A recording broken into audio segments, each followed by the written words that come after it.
Yes, it actually is possible to eat healthy and still have a life. Factor has made the biggest difference in how I eat. What a narc. Yeah, I mean, dude, you can't be doing that. You're a cop. I'll arrest both of them. What do you want to do about it? What's this? We got some peptides for the car. Hey, little PPC 152. Hey, little test in there. What's going on? What? Hey, shut your mouth, cop. I'm really...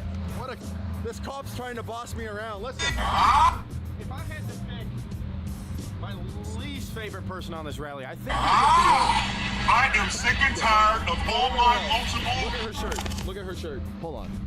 Oh my, it is not. You didn't.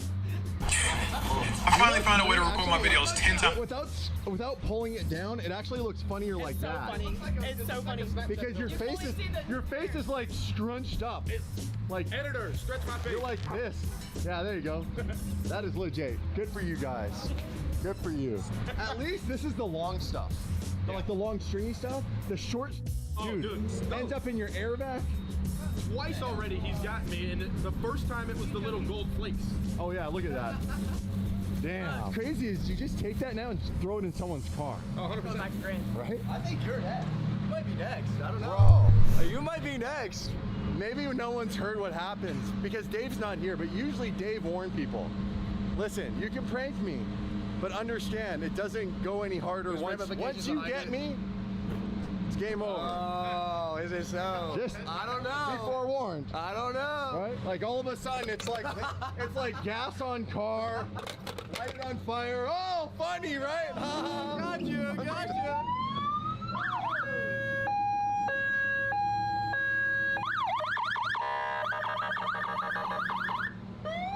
Bro, just when I thought you couldn't get any more annoying. I love you too. I love you too. It's pretty awesome. Dude, no joke, your face is actually red. Dude, it's 118 in the car. So hot. So I'll hot. have to find an advanced auto and see if it's not charged or something. Yeah. That is just you know what? That is just a good looking 812 GTS. It's a good looking, that's an even better looking man right there. Yo, I love your car. I love your car. However, you gotta know who had the real 720 GTR first, right? I know. No, I know. Side built this, right? Yeah. Looks dope. Oh, we got a lineup in here. A lineup. Yes. What'd you buy? Fine. That's how that works. Got the camera. How you doing, man? Good, how are you? How's the team? Doing good. Yeah? Could be better. Could be better. It's all right. He owns the Canucks. Amanda. What are you getting? Amanda. All right, I'm keeping my eye on you. Looking for Amanda for a while. Jeez. Coke Zero. That's my dirty treat for the day. Dirty treat. Do we have any beef jerky? You guys got any no sugar alien jerky in this place? Damn. Well, they got some jam. The 2 rows of jam. Or is this honey? That's just jam, and this is honey. That's crazy. This place is a trip. Look at it. Look at it. We had some stones for good luck. This corner is wild. Hard right up this hill.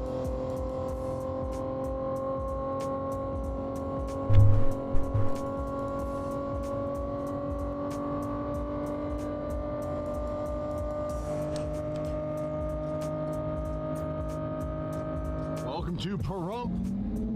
Evan texts me and he is unable to withstand the heat. It's actually starting to get to him.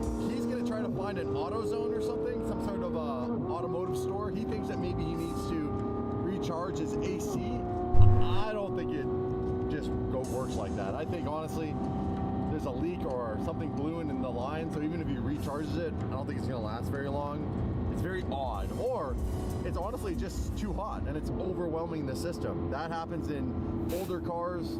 His car's new, but it happens in like the Mercy, it's happened in the Squadra. His car is currently just boiling him to death right now. Like, he can't handle this. Again, we're in Pahrump, like Death Valley area. It's just extremely hot. Extreme temperatures right here. It's literally 115 degrees right now. Brutal. Okay. What do you think's going on with your car? Maybe it's just not fully charged, is my hope. Bro. It's way too hot for this. I don't know, man. I want to be positive, Yeah, but I'm trying to be hopeful here. It seems odd. Like, you know how if you drive the Mercy or the Squadra and just really hot temperatures like this, sometimes it just overpowers the system. Yeah, that's the problem, is it was working and then it's not, so it does seem odd. We'll see. We gotta at least try. This is true, my friend. So this is what you read right here. And then you got that, which is the equivalent, and then you just plug it in right there. That is really convenient. There's a good chance that someone worked on it and then they never completely filled it. Because it was working until it got really hot, so maybe it's just not full. Or maybe it failed. We'll find out. We don't want to kill Evan in the desert. You were dying, hey? Whew, it's too much. I'm soaked. Dude, it's Death Valley. This is where people die. Oh, wow. We don't want Evan to die. Right? Not yet. Not yet. Too young. There you go. Boom, boom.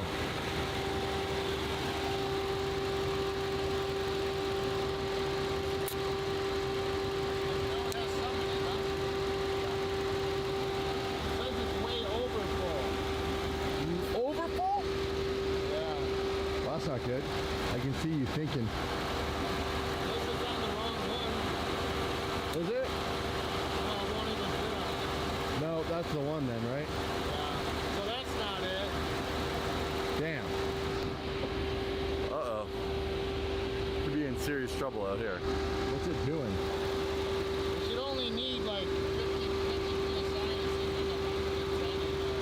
What? Oh, you know what else it might be? What? I wonder if they blew the fuse for the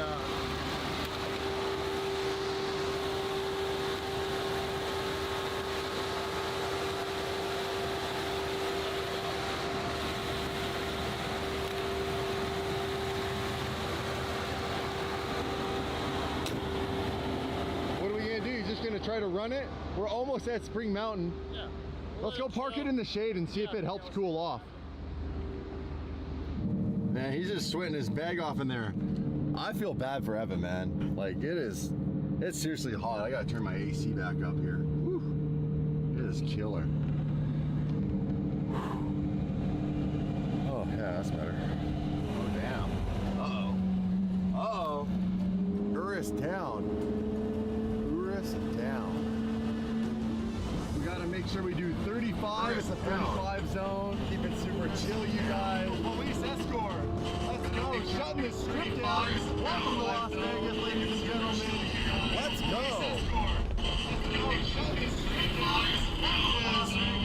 Welcome to fabulous Las Vegas, ladies and gentlemen. Boys, how's it going? How's the car running? What an awesome car, man. Real proper gearbox in that thing. Welcome to Vegas.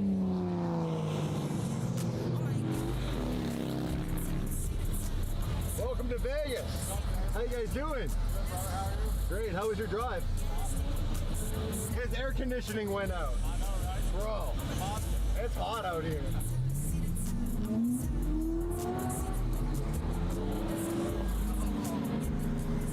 Yo, what's up, J-Man? Oh, go ahead. Someone went hard with the confetti.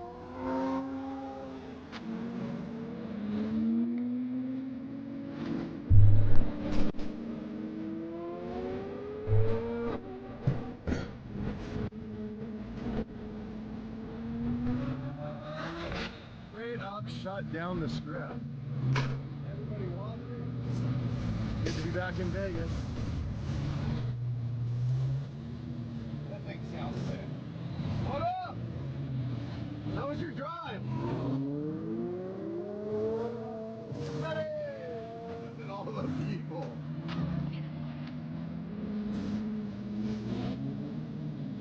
Oh, got the back of the car. Savage. You got the back of your car. Yeah. You got the payback? Oh.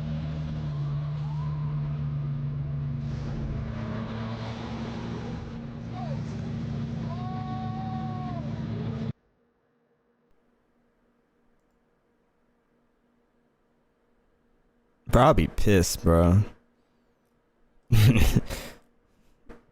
It could take so long to get that shit out your car. I'll be so annoyed if they did that to me.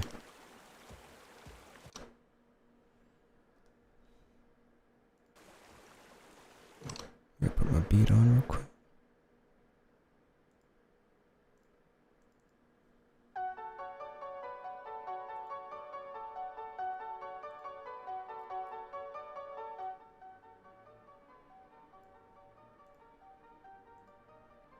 Wavvy Beatz.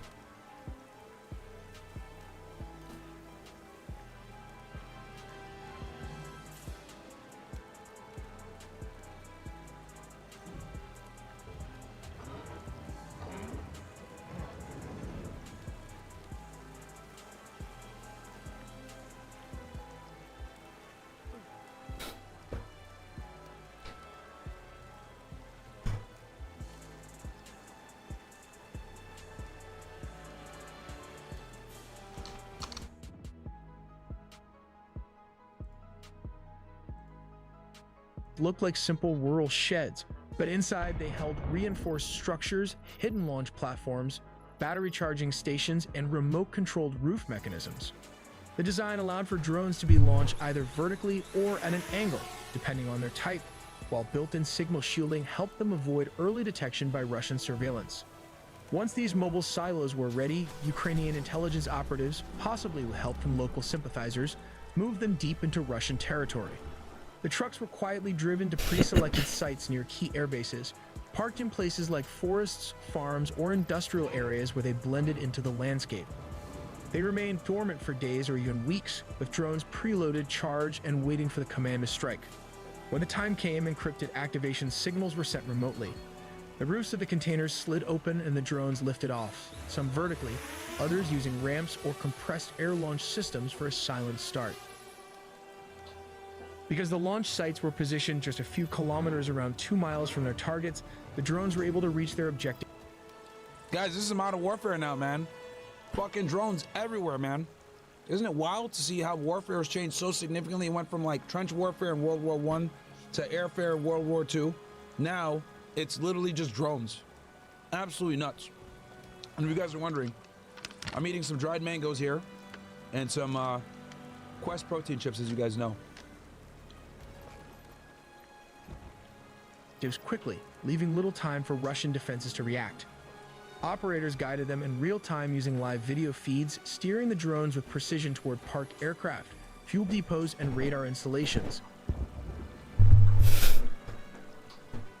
Many of the drones carried high explosive or shape-charged warheads designed to pierce aircraft fuselages or ignite fuel stores. Some exploded on impact, while others used delayed fuses to cause maximum damage after reaching their targets. The operation was more than just a tactical win. It highlighted the growing sophistication of drone warfare and Ukraine's ability to strike deep inside Russian territory.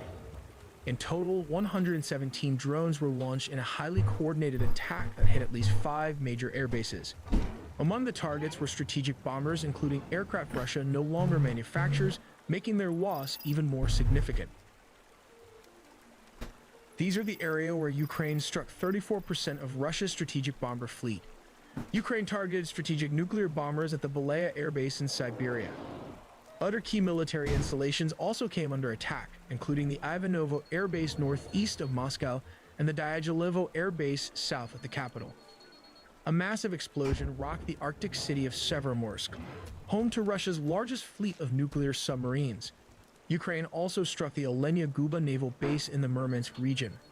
Reaching as far as Siberia, the operation inflicted serious damage, reportedly destroying or disabling a significant portion of Russia's strategic bomber fleet. The strike marked a turning point, not only in the conflict itself, but in the evolution of drone warfare on the modern battlefield.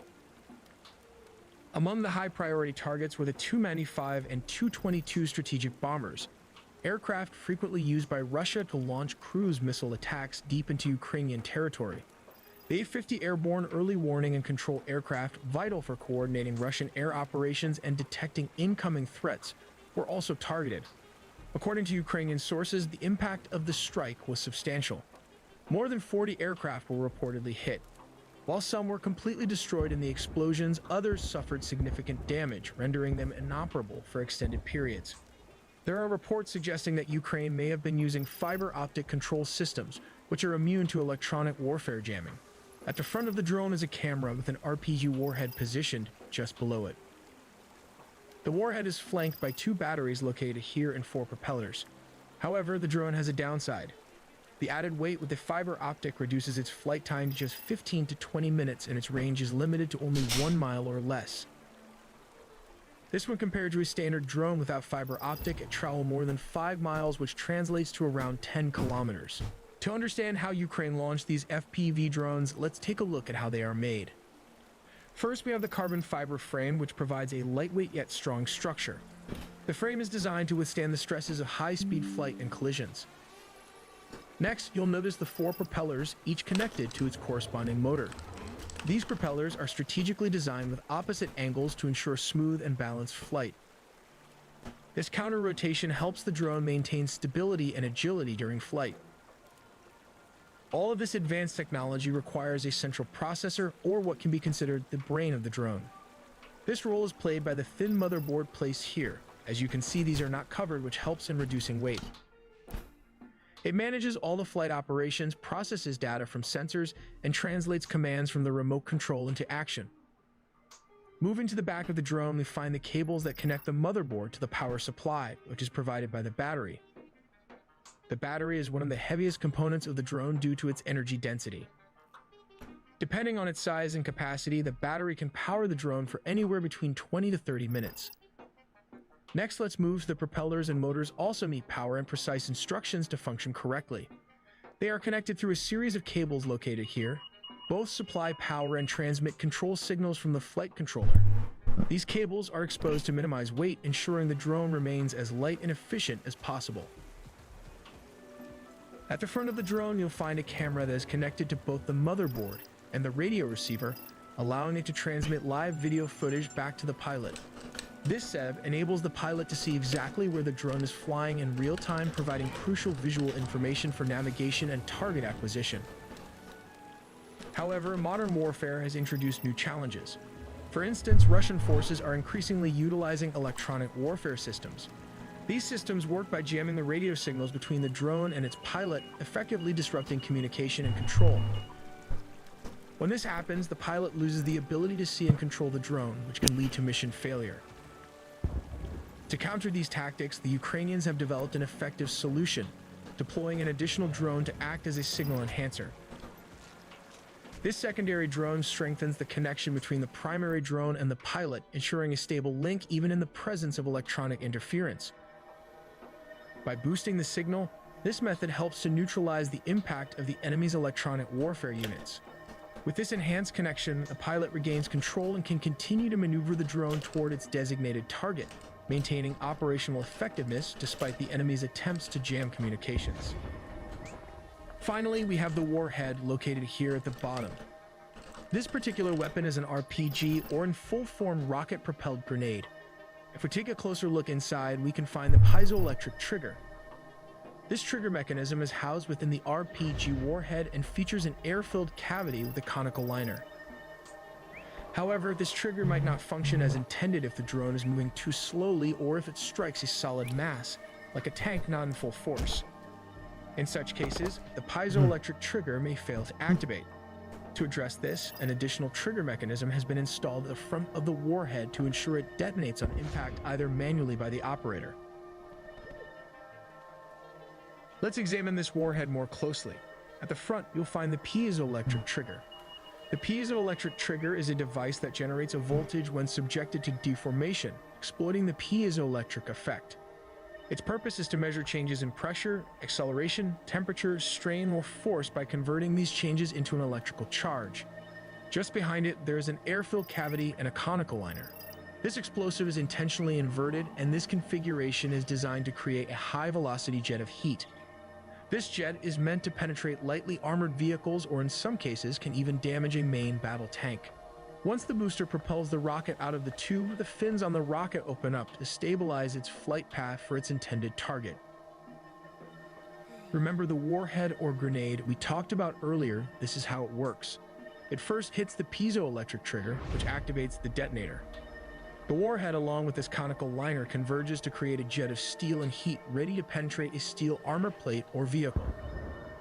The drone can also be equipped with different types of ammunition.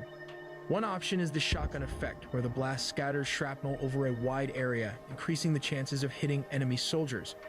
This mechanism can be manually triggered by the operator, allowing for greater control and creating a more significant impact on the battlefield. The reason Ukraine took out these strategic nuclear bombers because they have been wreaking havoc.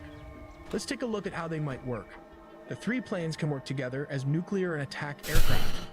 In Stage 1, the Tu-22M can sweep in and target enemies using Kh-22 or 32 long-range supersonic anti-shipping cruise missiles, or the Kinzhal, specifically designed to engage U.S. Navy supercarriers.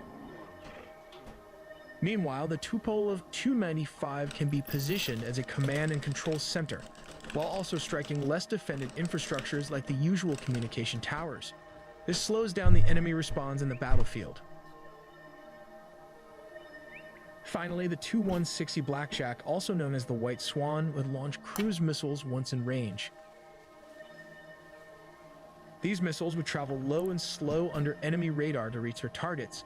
This tactic is typical for all bombers in a nuclear war scenario. The Tu-160 can open its weapon bay doors and release nuclear cruise missiles one after another. These cruise missiles deploy their wings when dropped, and it can fly towards their targets, creating a nuclear explosion upon impact. That's crazy. However, the aftermath... So that's a big deal that Ukraine took out some of Russia's nuclear-capable aircraft. Big fucking deal. Of such an attack can cause a nuclear fallout. When a nuclear weapon detonates, dust mixed with radioactive fission products are drawn into the detonation's radius, even spreading towards the attacker's own country and people.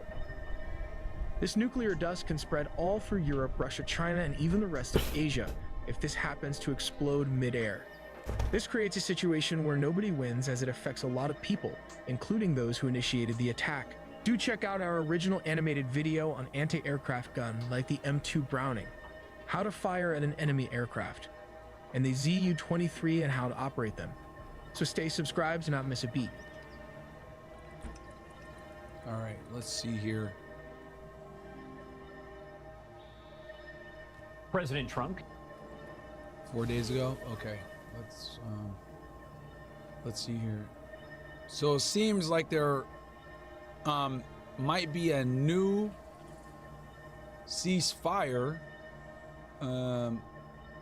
deal that they're trying to bring forward. Let me...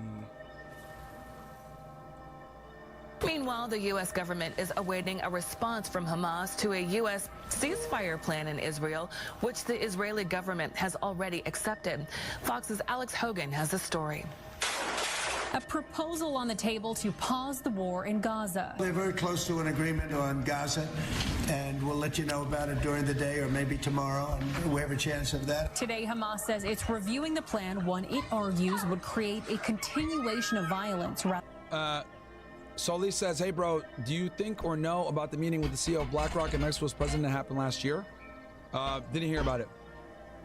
Leon Phelps says, don't know if you touched on this yesterday, but have you spoken on the attempted assassination on Putin by NATO? Yes, I did.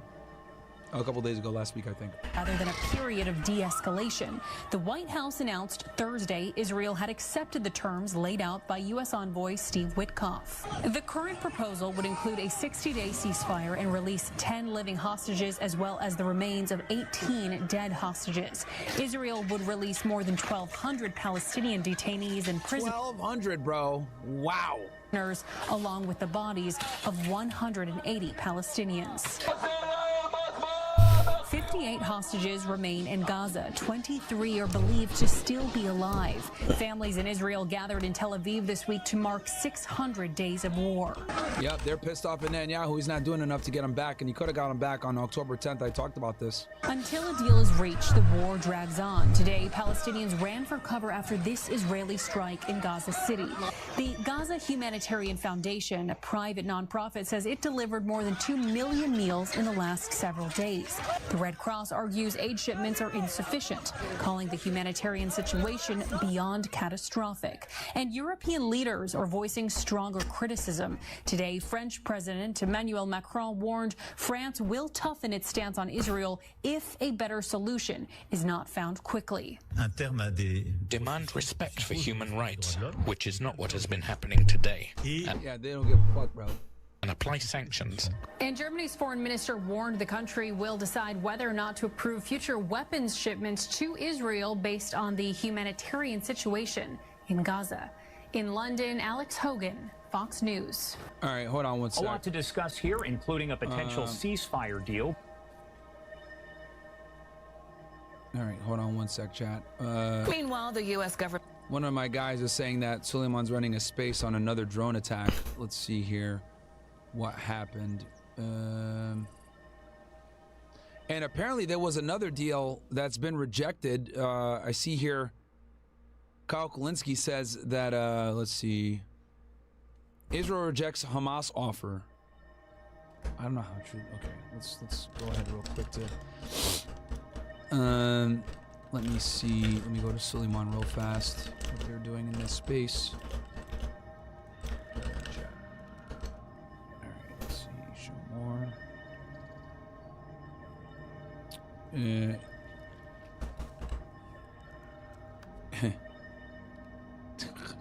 Look, Crowder talking about Tommy Lauren is such a bro. I've been telling you guys forever that this chick is like, she is a undercover feminist, man. Major problem. And you know, Speaker Johnson has been talking about those maybe deadbeat folks that are on Medicaid, and maybe some of those folks are the stay-at-home sons. We don't know. But I'll tell you this, leave it to Gen Z to rebrand laziness and social awkwardness as something cutesy, like a stay-at-home son. They did much the same thing with quiet quitting, where you can go to work and do less, and if you call it quiet quitting, it's somehow better. But Laura, I gotta tell you, this is also a big problem when it comes to, I think, declining birth rates, people not getting married and having children. You know, that's a big problem. They blame it on women. Well, look at what young women have to choose from. The pickings are slim. Yes, we might have a feminism problem in America, but it's the feminization of men. There are a lot of young women out there that want to get married. They want to have kids. They want to have stable families. But there are a lot of young men out there who want to live in mama's basement and order DoorDash. And therein lies a big part of the problem. It's a major problem. And you know, Speaker Johnson has been talking about those. So, he makes good points here. Crowder says, okay, Tom Larry, here's the issue. Blaming men for everything isn't a winning strategy. You think it is. You're listing all the things that you expect from men. Okay, but maybe men have expectations too. And for better or worse, anyone from Jordan Peterson to Andrew Tate is telling young men what they need to do to be more desirable, work out, learn new skills, become a leader. Meanwhile, young women are celebrated for everything they do, despite the fact that they are 2 times as likely to be obese and much more likely to be depressed than their male counterparts. The message to young men is clear. Get your house in order. Make yourself desirable so you can Yeah, find he's a the crazy right for real. It's woman just for nuts. them. So I ask you, Tom, Suck what the do dick. young women need to do to better themselves? See, and this is 100% true. Like, we never hold women accountable for anything, dude. We really don't. Like, you know, women are accepted no matter how they fucking behave, dude. Literally, that's what it is. Here, and I'll go ahead. I'll even cook a little bit here too as well. Let's go into this space though. I'll bring this over here. Let's see. Let's see what these guys are talking about. I think they're talking about the drone strike. Russia, and I saw you post something about Putin saying, well, he has an issue with Finland being involved in NATO. At first he didn't, and also this is what's I'll try and call into the space tomorrow. Actually, no, I got Mel in the house. We're gonna transition over to Diddy, chat. We're gonna transition over to Diddy. All right, so this is Diddy updates. Bear with me. Yo, Mel. Yeah, can you hear me? I got you, bro. What's up? All right. Hold on one second. Let me go ahead and move you on screen here real fast. All right. Boom. How was court today, bro? Because I'm Diddy Yeah, it updates. was really exciting. Brian Steele came and he really hit a home run. He really broke her down syllable by syllable. I mean, it was amazing to watch. They started off court talking about this video that I had left off with yesterday. Okay. And basically, they said she gave a false persona on Thursday when she was crying all day with her head down. Okay. So, all right, I'll kind of let you take us through it, man. So what went down today? So Brian Steele was running the cross-examination, and they introduced that video that you told us about last time, right? That shows that her tonality and the way that she speaks is significantly different. Right. And so the exact words that they use is that she's given a completely different persona than what we saw on Thursday with her crying, having her head down. It almost seems like it was by design, because at the very end of the trial today, the prosecutor says, "Now, why do you keep your head down when you're talking about Diddy?" "Oh, because he really terrified me. He petrified me." So, of course, you kind of wonder what she coached that way. But anyway, they started off the case talking about the video, and then they brought up another video that someone had, I guess, they say they discovered it this morning. Uh-huh. It's a video of Mia taking alcohol shots and probably acting out of order. And so they wanted to put it on the screen. They showed it to the judge, and Mia's attorney stood up because it was showing on the screen. You know how when we sit in the public section, we could see the screens that the attorneys have? So Mia's attorney stood up and says, "Hey, some of the people in the audience can see the video, and it's affecting the appearance of my client." So that came out as well. I'm shocked that this is not something that they would have caught a long time ago. So, and you said her attorney stood up when this video was played? Stood up. Remember where Cassie's husband was sitting at? Yes. Remember that section over to the right? So he stood up from there, and he interjected and said, "Hey, I could see this video on screens, and I don't want the audience seeing it either." And he want the audience to see the way that she speaks? Yeah, in the video, the judge actually put the video in eventually, and they actually ended up showing the video. And basically, she's just talking in that different voice than what we heard on Thursday. She's so jolly. She loves Diddy like Diddy is a god. You see what I'm saying? So. So it's a stark contrast from her testimony, how she's in there shy, timid, staring at the floor. But when they showed this video of her talking about Diddy, she's over here talking, happy, joyful, etc. But you hear this about Diddy? Her saying that Diddy told her to speak that way. Is that why they showed it, I'm guessing? Right, exactly. Okay. Because she tried to claim that she's so shy and timid like that because of Diddy. Yeah, because of all the abuse that she endured. And then Brian Steele shows a video of her speaking cheerfully about him. Right, exactly. For his 44th birthday party. His 44th birthday party. Okay. Now, go ahead. Brian Steele brought out that she was let go from Diddy's company for alcohol abuse. I mean, he framed it as a question, but it was for alcohol abuse. And also, she was late to work repeatedly. So it wasn't just all about this whole Diddy situation. In fact, she never really brought up any abuse when she was let go. Something's wrong with the water. Okay. When she, and this was how many years ago? 2017. Okay, so she left officially in 2017, but she kept posting about him. Terminated in December of 2017, but 2016, but she went on to work for another 6 months. They gave her a 6-month period. Okay, so she was done in 2016, end of 2016, then she worked for another 6 months, so about like mid 2017 she was gone. Right. Okay.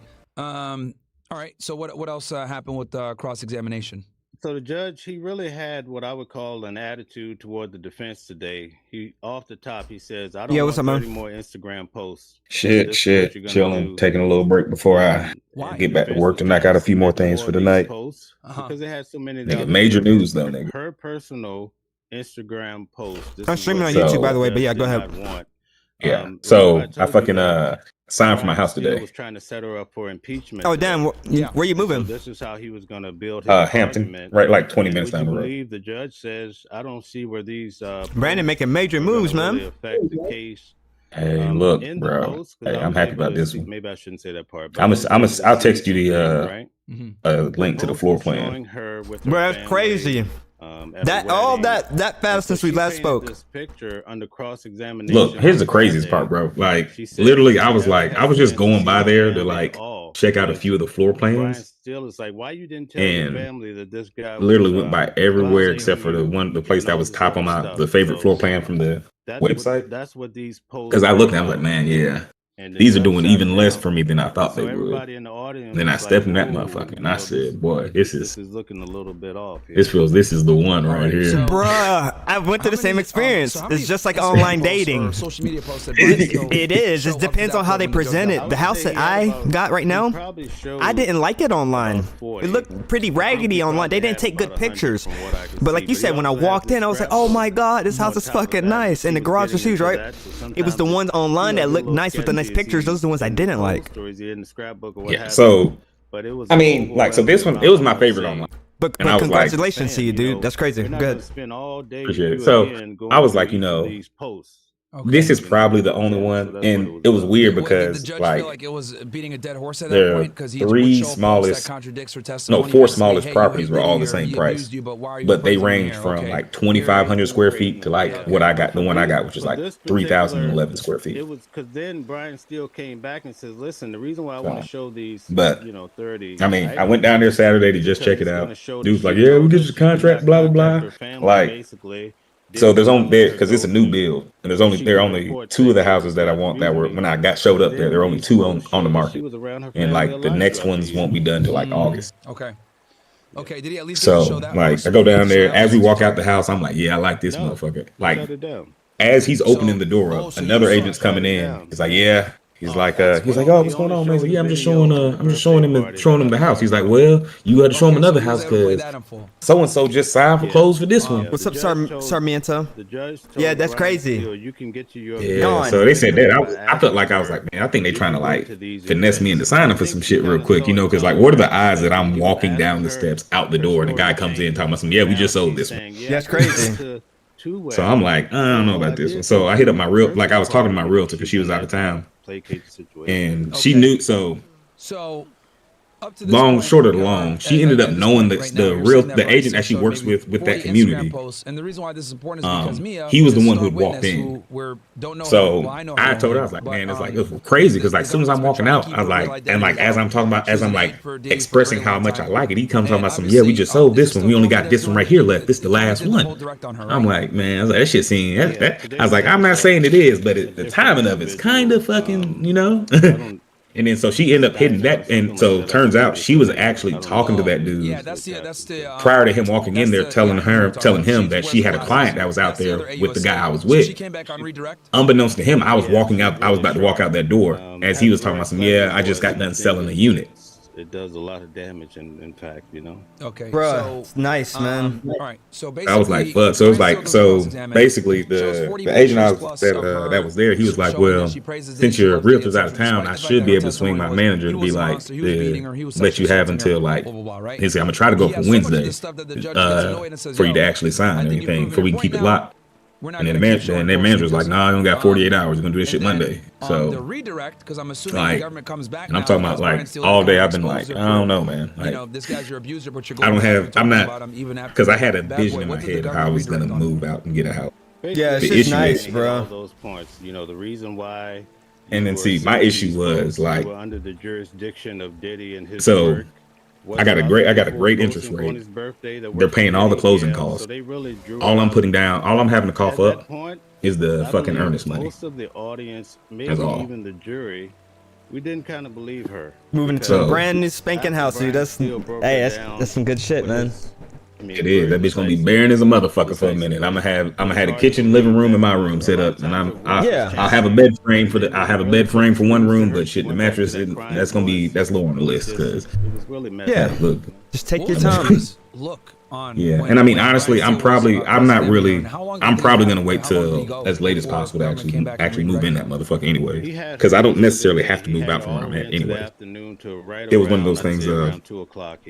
Okay, so trial started. So now that I'm on to the last one, all that's left for that floor plan, and like I was thinking they only got like 6 houses left that are like done. I want to say, or close to done.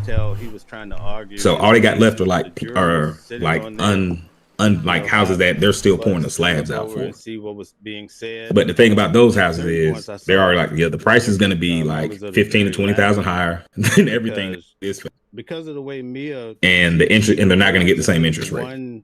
Answer words to be, and if they do, it's going to be a while down the road. But so bad. She just also tariffs are incoming too. So bad, so that's going to find that the time for that to actually being felt is approaching. Yeah, for sure. So I'm like, fuck, because like my game plan was I'm just gonna wait till the housing market goes to shit. The judge was like trying to say but Atlanta is oblivious to whatever the fuck is going on in America, because in America there's more people selling used houses than buying. In Atlanta, yeah, okay. Yeah, like I watched a 3-bedroom 2-bath go for 300,000 in my neighborhood. Yeah, I heard the pricing down there is just out of control now. It is, and like so, and it's not changing. Companies keep moving people down here and bringing more jobs, so it's like there's always somebody coming. He did not yelling. And because it's like these major companies, there's people with money coming. Yeah, I hear that. Yeah, people in New York and shit, when they come down, like some people can have just come in with a cash offer, boom. It's harder to beat people with cash offers. They can make the deal flat faster than people who got to get approved through banks and shit. Exactly, that's why you gotta have your shit together when you pull up. Like, hey, I already got my shit, brother. What y'all got? Yeah, basically. Because like you're saying, if the cash offer people come, or not even just, you got them big companies, like you're saying, big ass corporations that are, or the Fannie Mae's and shit, will just come in and get shit too. You're competing against them. Yeah, no, fuck, the worst one's Berkshire Hathaway. Those guys are fucking, oh my god. Them? Yep. Those guys came out of nowhere. You ain't beating them if they compete for your house.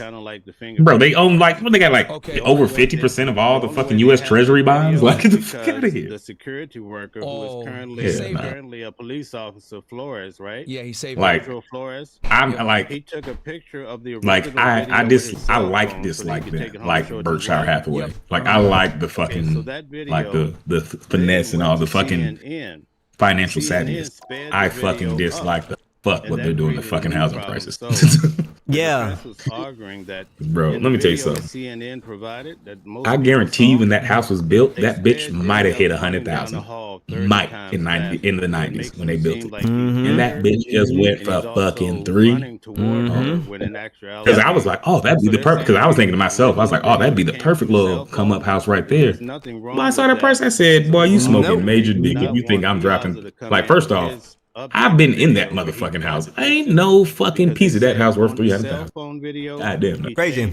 You're new in the same way, like my grandparents' house. Started off like in the 170s or something like that. Now those houses are starting to get into the 350 range and creeping up to 400s, man. So that was the argument. Yeah, my dad just got his the county just reassessed, did the 25-year reassessment on the property. So they were like, yeah, the house is now. He took the original. So before, like somebody fucked up and only put half of the. Oh no, I know what it was. So only half of the house was counted as square feet because the basement wasn't finished. It's the closest to the original. My dad finished the basement like a year or two after we got there. So. For like the longest, it's only been it's been like half of the square footage, so the taxes have been really low. Yeah, now my dad's like tax exempt, so now it's like they're like, we're doing the reassessment. You can arbitrate anything if you want to reassess, whatever. And then they're like, okay, blah blah blah. House value originally 125, new value 335. And it shows you what's happening in the mirror. So, with Diddy throwing things like nice, and then it's like property tax 0. Okay, so it's exempt. Nice, man. Exempt from property tax. Yeah, that's what I'm waiting on. Like once my shit, like, oh, you gonna be exempt from property tax too?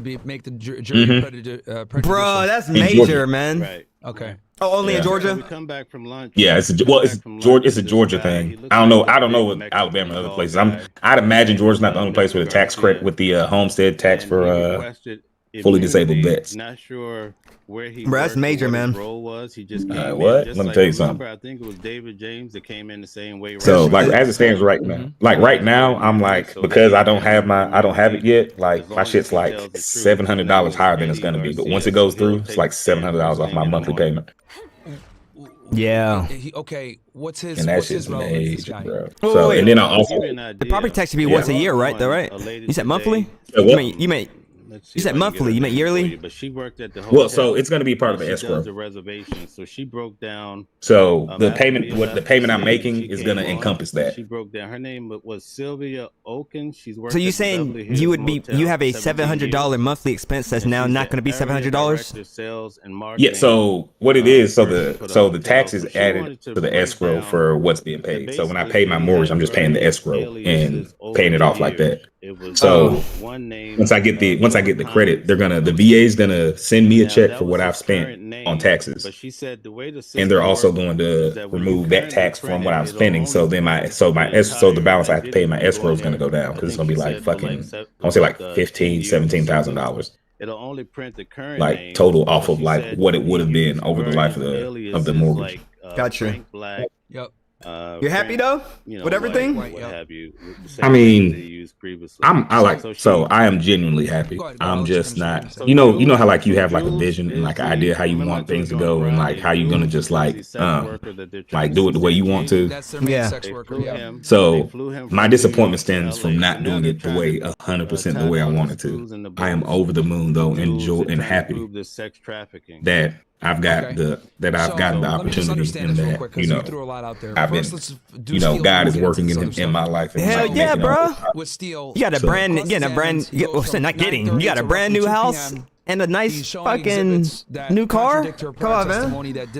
Yeah, I mean, it's wild, bro. Because it's like gets fed up with it. Hey, you've been showing the same niggas thing. was He's talking getting shit. redundant at this point. Like when I was like, I'm going in the army. Niggas like, bro, you're 30. You're about to go in the army.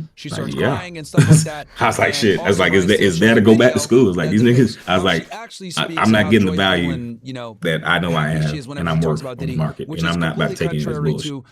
I said, if I'm gonna do bullshit, I'll go in the military because at least I'm getting benefits from these motherfuckers. Because she's claiming and that shit was one of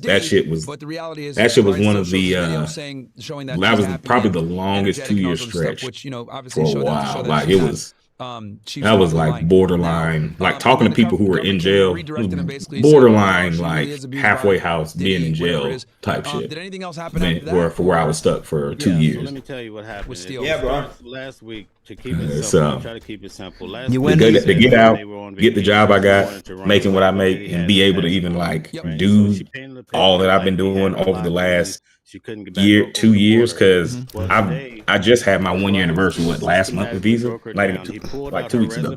Bro, you've drastically changed your life, bro.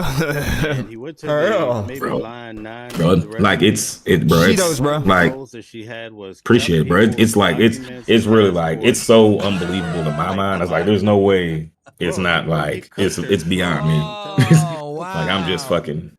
I'm just doing what I got. I'm just walking in the role I need to walk in. And everything else is working great. And I got a guy, J-Man, he just graduated college, so it's kind of like what we need to hear because now he's heading in that direction, getting a house. He got a job lined up. His girl got a job. She's a nurse.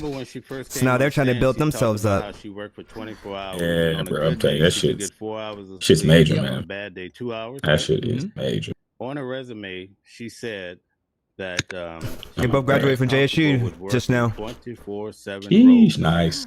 Bro, it's on the resume. Shit. Hey, I'm be right back. I gotta go talk shit real quick. One of my boys from the army. And you can see her demeanor changing. It's almost like a person that's got caught. You know, that's how it went down. The dedication back. I'm about to start a game. So, wow. Okay, so what was the jury's face like during all of this? Like, do you think he completely destroyed her? Like, do you think she's out of here now, Mia, as far as the witness goes? Mia is finished. Okay. I don't think anybody could really take her seriously at this point. That's huge. They showed, remember I told you she was terminated basically in 2016. She ended it in 2017. So let me just give your audience just a little purview of what happened. This is her emails to Diddy or her text messages, what have you. Yep. Christmas 2018. Merry Christmas. I love you so much to Diddy. Right? 2018, 2019. The Happy New Year. She says, so much. Oh, she says, always so much love you, Diddy. January the 15th, 2019, just thinking about you every day. And she says, I had a nightmare that I was in the elevator with R. Kelly and you came and saved me. Wow. Love you so much. Wow. Bro. And this is crazy because this is years after she left. She left in mid-2017, right? Wow. Yeah. And they're she's lying sending this shit to him years later. They're lying, bro. Wow, okay, so basically, they're lying. What I'm getting from you, Mel, they're lying. Brian Steele single-handedly destroyed probably the government's top witness in this case. Yeah, they're lying, bro. Yeah, let me show you how he blew her away, though. Right? But Diddy did beat on people. She makes this He's gonna get jammed up with a lot of shit, but not that sexual stuff. They're lying on all that. But Diddy's violent, bro. And he would pull up to your house and be in your house, wait for you. Violated you. Bro, Diddy don't play, bro. Bro, she ready for Thanksgiving this year already. Wow. Okay. He's on a high level. Diddy pulling up to your house, bro. And the reason why this is so important, and I want to really explain this to the audience more. You already know this from being in a courtroom. Yes, sir. Guys, just the fact that number one, the lead AUSA, Comey, did the direct examination. They took painstaking effort to keep her identity hidden. They took painstaking effort to escort her into the room and make sure that, you know, the artist can't even draw a picture of her. They took effort to not allow journalists to publish her name or take pictures or any of this other stuff. So the reason, the fact that they took all these measures to ensure that she would testify, because I guarantee you she said, I'm not going to testify, I'm not going to testify. The government had to make these concessions for her to testify. That tells me the fact that they bent over backwards to protect her identity the way that they're doing, that tells me that she was probably their top witness. Because, you know, she had the abuse, she had the sexual assault, she worked for Diddy for so long, so the government's probably looking at her as like, okay, this is gonna be our star witness outside of home Cassie. run. Because if I'm not mistaken, this woman doesn't have a lawsuit out yet, right? Oh, the lawsuit's gonna come. That came out today. She has a lawsuit in the works. Yep, it's coming. Knew it. Called it. It's coming.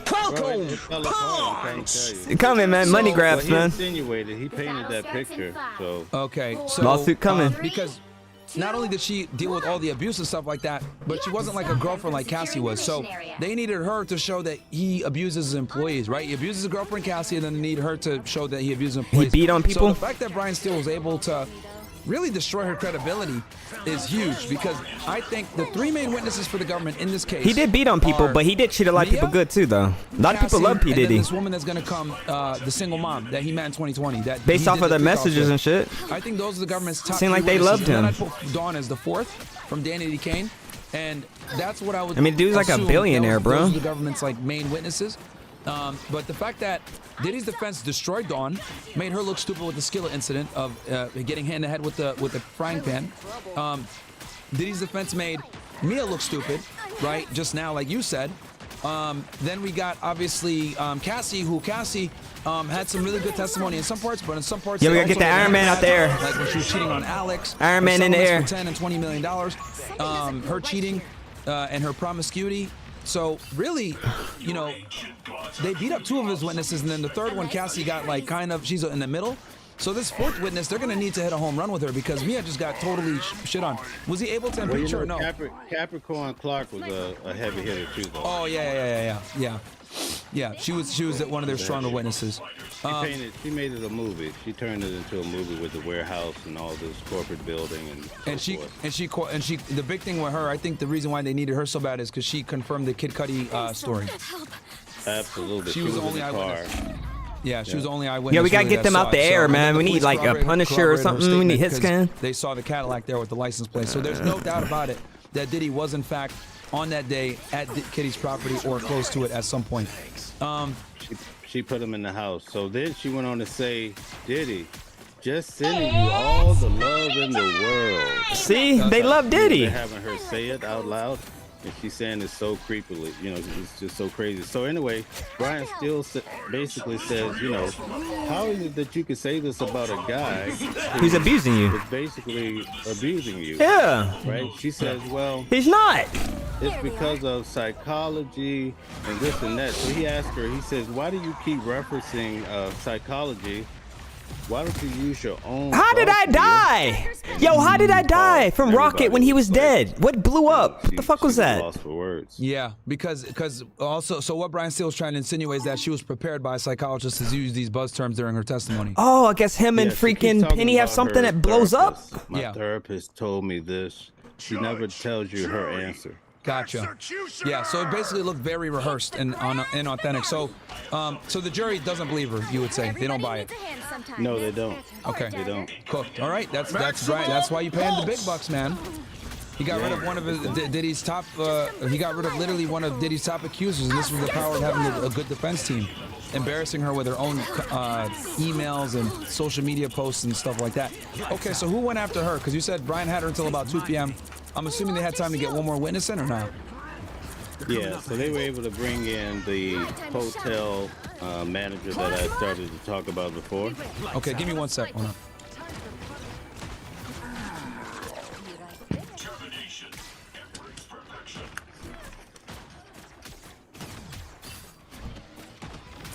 Damn, P. Diddy, bro.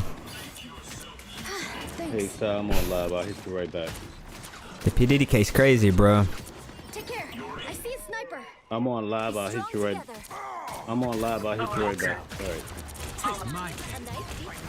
All right. All right. Sorry about that. So, okay. So no problem. This hotel guy. So, go ahead. What's It's a female. Yeah, female. Okay. What did they bring her for? To confirm Diddy's other aliases? Yeah, so she basically talked about the whole hotel. They're building the scene, so when Jules come and talk about this whole beating, they have all the... Yeah, gotta get on the base if you can. No, man. So she broke down the hotel. How does it work? Which hotel was this one? This is the Beverly Hills Hotel. Okay.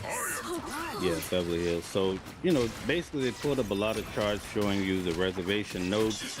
And in the notes, Diddy was basically asking for a newspaper, and he also asked for 5 candles or what have you. So he would send them out to get candles. So that kind of builds to the point where the sex workers talked about there was always candles for the freak off. Yeah.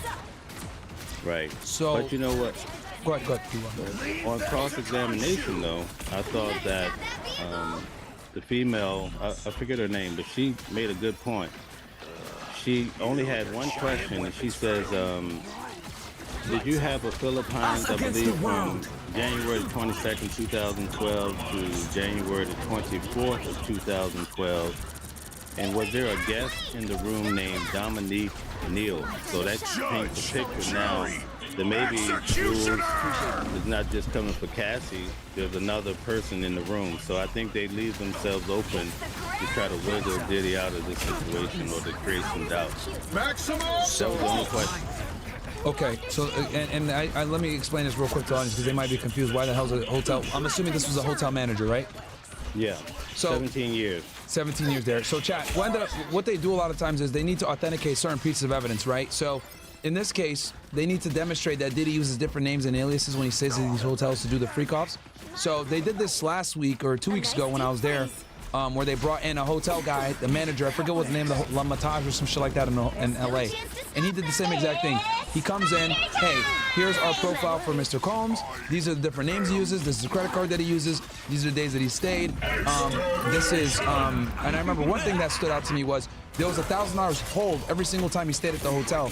And that was because he was prone to leave candle wax on the sheets and destroy the rooms. So, you know, and that was kind of authorized by his assistant, KK, Katie Crum or Christina Crum or whatever her name is, where she would authorize his black Amex card to be charged an extra $1,000 for, you know, problem, like any mess that he left behind, because these freak-offs would obviously leave baby all over the place and candle wax and all this other shit. So I'm assuming that you're saying that they're trying to bring Jules in, who, Chad, if you guys remember, Jules was one of the main escorts that Diddy and Cassie used for these freak-offs. So I'm assuming he's going to come in and testify about using this hotel in LA to have sex with Cassie for Diddy, yo, behind us? What the fuck's going on? Foundation of the hotel, bring in that hotel manager, show that Diddy did stay at this hotel, show them any reservations he made, show them any names that he utilized, and then that's going to legitimize Jules's testimony more when he says, oh yeah, we would go to this hotel and do the freak-offs here, because Diddy and Cassie would organize these hotels and use like different names. I know Cassie had a couple of different names that she would use as well when she reserved this stuff, right? Jackie Starr was her name. Yep. But you know what came out also in court on Friday? That Kim Porter used that same name. So I thought that was very interesting. Yeah, wow. That's crazy. Dang, why didn't my team come up and help, man? Y'all are useless, man. Holy shit. I mean, I'm fucking old, and y'all are like sitting back there hiding, 30 feet back, looking up the hill. Yeah. Incredible. Yeah, she testified So fucking they fucking looking down there fucking, they're trash, man. Did Kim Porter do the like, dude, they're sitting there just hiding down the hill, man. I'll say that, but they kind of, I guess, because she died, they wanted to let her have peace, you know. Okay. But let me. Here's one. I have another short 8, but I just want to tell you this here. What he did a good job of breaking down is that she kept all these photos on her Instagram, the scrapbook. She put all these photos together. And he walked her through. You mean when you had this incident at Prince's house where, you know, you build it out like a movie, and Diddy goes out in the yard, he catches Cassie, beat her down. You have any pictures of that? Any notes of that? You have any witnesses of that? And he walked through all these scenarios that she told us about, and she has no pictures, no proof, no nothing. So he did a good job with her. Well, and you know, the other thing too is with the whole Prince situation, I didn't even know Mia was there. I thought it was Carrie Morgan that was there with her when that whole Prince thing happened. Yeah, no, it came out in court, yeah.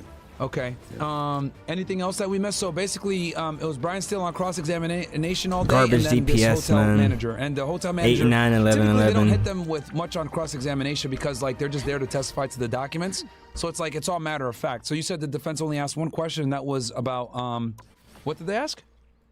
Yeah, they basically just asked her about as the usual. other individual that was in the room, because there's a guest list for each room. Yeah. And you have this person named Dominique. There you go. That's also Neil that's in the room. So that leaves a window that maybe this person is doing freak. You know what I'm saying? That something else is going on other than Cassie and Diddy having freak offs. Okay. Okay. So they did that to kind of put in you there. know, they're going to track jewels coming from New York over state lines to L.A., but there's another person in the room, so maybe they have this argument that's going to really set Diddy free or create enough doubt. I gotta end this live because I gotta go get my car. Yeah, no, I definitely see. All right, well, I guess, and then tomorrow you said someone's gonna I'll be back later.